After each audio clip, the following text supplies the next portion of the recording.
बिस्मिल्लाहिर्रहमानिर्रहीम अस्सलाम वालेकुम। जैसा कि हम डिस्कस कर रहे हैं प्रीवियस वीडियोस से साइमल्टेनियस लीनियर इक्वेशंस, उसका एक और एग्जांपल हम करने लगे हैं। एंड ये जो एग्जांपल मैं करने लगा हूँ ये बेसिकली क्वेश्चन है 2.2 का या 2.1 का फ्रॉम एडिशनल मैथमेटिक्स। और मेरे पास दो इक्वेशंस हैं, 2x minus 3y equal to 12 and दूसरी इक्वेशन मेरे पास है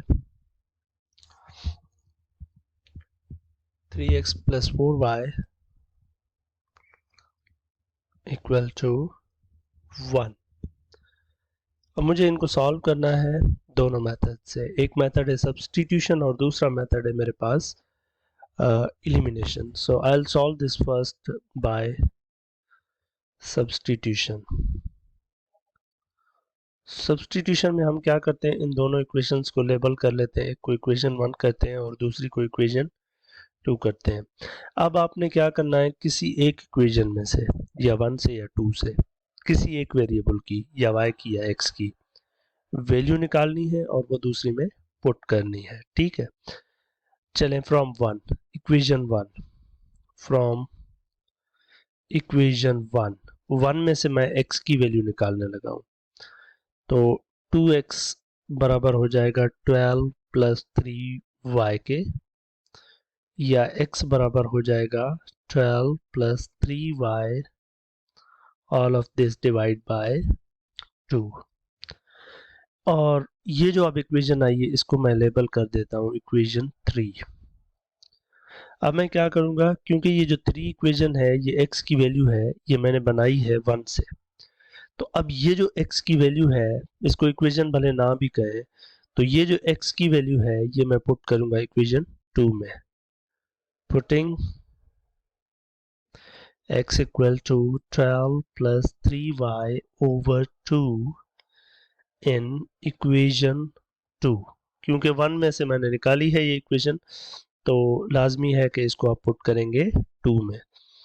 तो 2 में यहाँ x की जगह जो है ये वैल्यू आ जाएगी, तो 3x की जगह ये वैल्यू आ जाएगी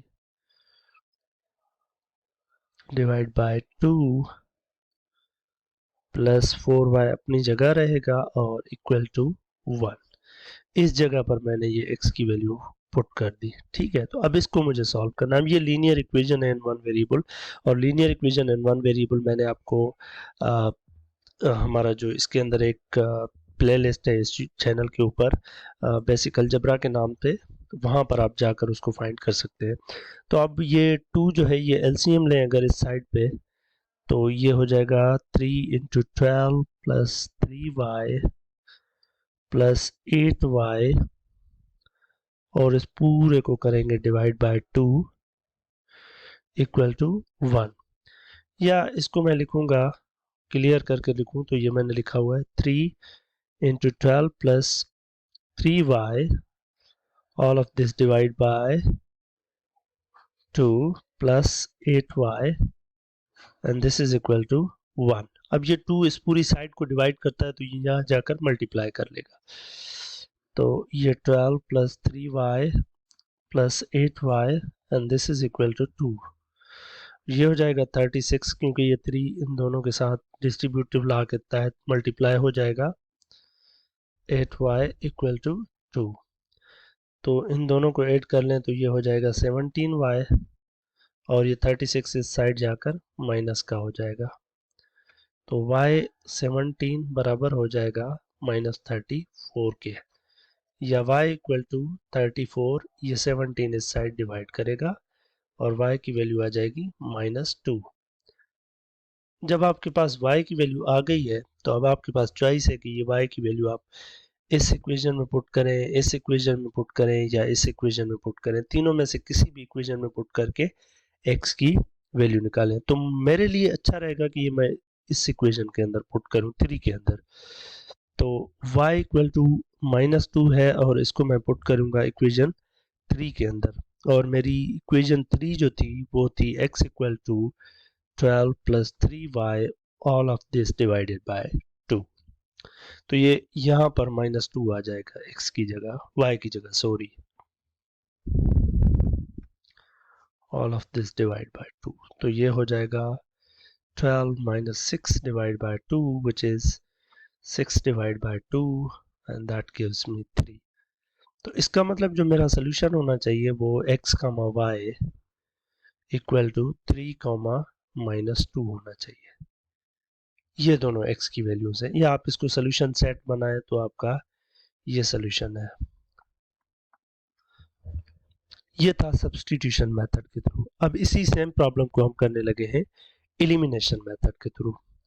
प्रॉब्लम क्या था हमारे पास? प्रॉब्लम था 2x minus 3y equal to 12, and the other equation was 3x plus 4y to be 1.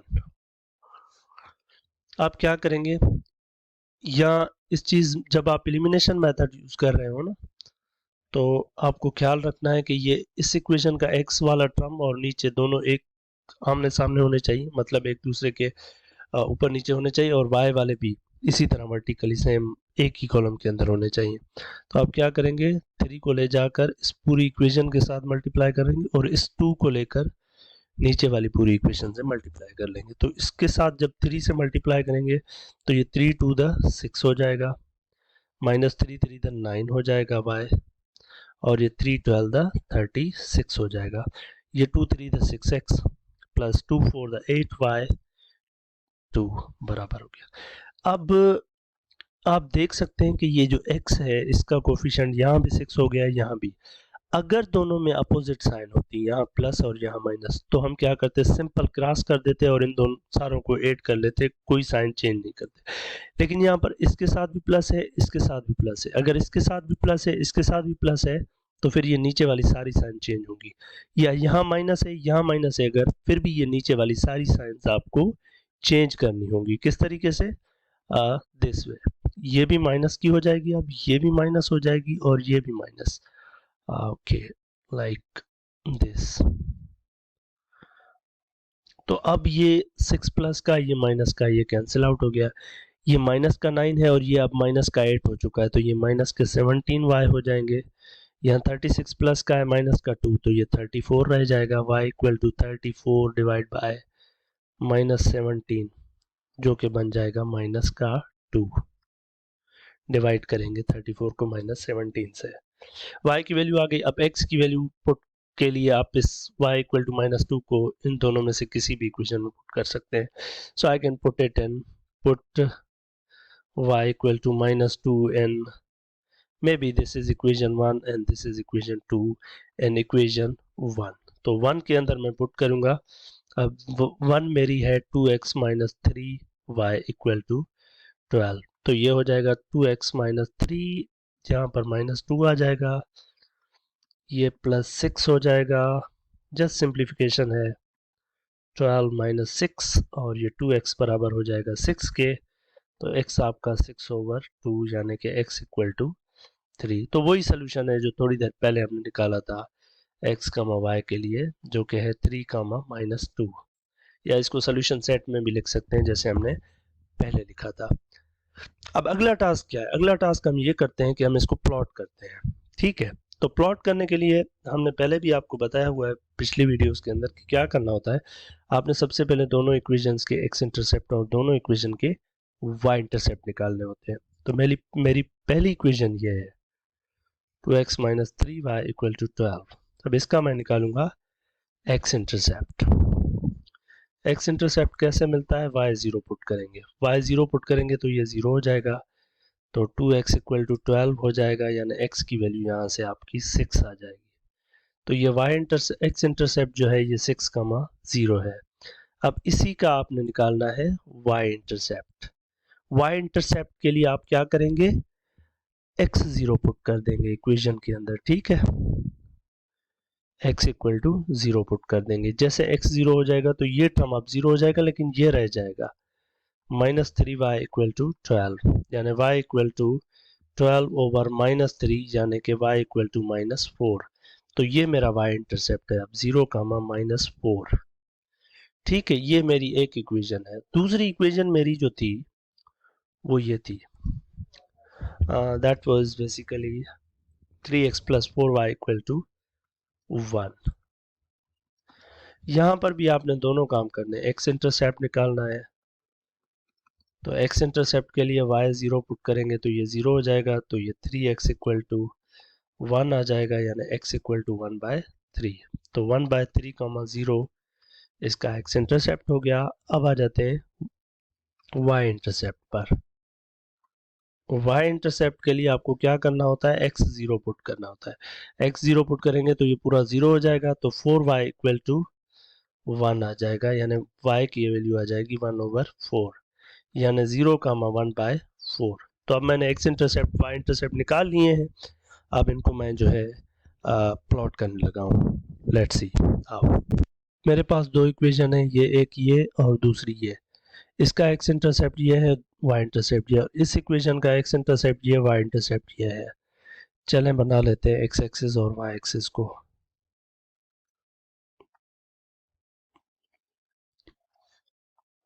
Let me label them. This is my x, this is my y axis, this is x prime, this is y prime, यानी x और y negative values.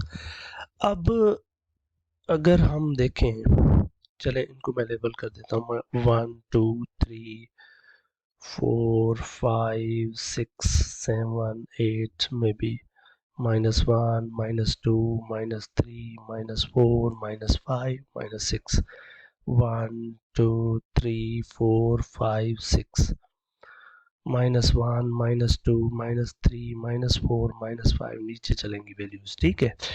चलें, अब ये value जो है ना, यहाँ पर x की वैल्यू 6 है और y की 0 है, तो ये x एक्सिस पर पॉइंट है। जब y 0 है तो ये x एक्सिस पर, कहाँ पर, 6 पर। 1 2 3 4 5 6 इस जगह पर ये पॉइंट है। ये पॉइंट है मेरी 6 कामा 0। दूसरी है 0 कामा -4, यानी x 0 है, y की वैल्यू है, तो ये y एक्सिस पर आएगी वैल्यू, नेगेटिव में 4 पर। 1 2 3 4 ये वैल्यू है मेरी। तो मुझे लाइन चाहिए जो इन दोनों पॉइंट से क्रॉस हो, यानी कि ये लाइन मुझे चाहिए थी बेसिकली। इस तरीके से लाइन होगी कोई जो इन दोनों पॉइंट, सीधी लाइन होनी चाहिए। I don't have foot scale, I might be not making this look like so linear line, but this is line. Believe me, this is line, this is going to be line. Which line? ये line है हमारी 2x minus 3y equal to 12। अब आ जाते हैं दूसरी line पर। ये line है, इसका x इंटरसेप्ट है 1/3 कामा 0, यानी x एक्सिस पर 1/3 कामा 0। 1/3 का मतलब है कि आप जो है वो, ये नंबर तो क्योंकि न्यूमरेटर छोटा है डिनोमिनेटर से, तो ये नंबर तो 1 से छोटा है। 1 से छोटा है तो आपने क्या करना है, 1 को 3 हिस्सों में डिवाइड करना है और उसका एक पार्ट पिक करना है, लाइक दिस 2 3, और इसका एक पार्ट ये पिक करना है, ठीक है। और इसी तरीके से यहाँ पर ये पॉइंट हो जाएगा मेरा somehow this point, okay, okay, how it is going to be visible like this point। इसी तरीके से 0 का 1/4, तो इसका मतलब कि y एक्सिस को अब 4 पार्ट्स में, इसको 4 पार्ट्स में 1/4 है, तो y का जो 0 से 1 वाला ये पार्ट है, इसको 4 में आप डिवाइड कर दें, क्योंकि होल तो कुछ है नहीं, तो ये 1 से छोटा है नंबर, 4 पार्ट्स में डिवाइड कर दें और फिर उसका 1 जो है पिक कर दें, तो 1 2 3 4, तो यहाँ पर कोई पॉइंट आएगा, तो इन दोनों पॉइंट से क्रॉस होती हुई एक लाइन आपने बनानी है, ये वाली। यहाँ पर कोई आएगा 1/3 और यहाँ पर 1/4 वाला y एक्सिस वाला पॉइंट, y इंटरसेप्ट वाला, ये ऐसे जा रहा है। तो अब आपका जो सोल्यूशन था थोड़ी देर पहले हमने निकाला था, वो था 3 -2, यानी x की वैल्यू 3 1 2 3 यहाँ कहीं पर, और y की वैल्यू थी -2, तो 1 -2, तो ये जो पॉइंट ये आ रहा है ना, ये वाला, ये वो पॉइंट है इंटरसेक्टिंग जहाँ पर हो रही है, यानी जो सोल्यूशन है ये वाला। ये थोड़ा सा स्केलिंग की वजह से ये, क्योंकि हमने यहाँ पर ग्राफिंग सही नहीं रखी हुई, यहाँ पर हमें 1 रखना चाहिए था, यहाँ पर 2, ताकि ये पॉइंट यहाँ पर आपको मिलता है। ये वो पॉइंट है जहाँ पर आप साइमल्टेनियसली सॉल्व कर रहे थे, जो सोल्यूशन आ रहा था आपका x की वैल्यू और y की वैल्यू, वो ये पॉइंट है 3 -2 वाला। I hope that makes sense. Let's meet in the next video. Thank you.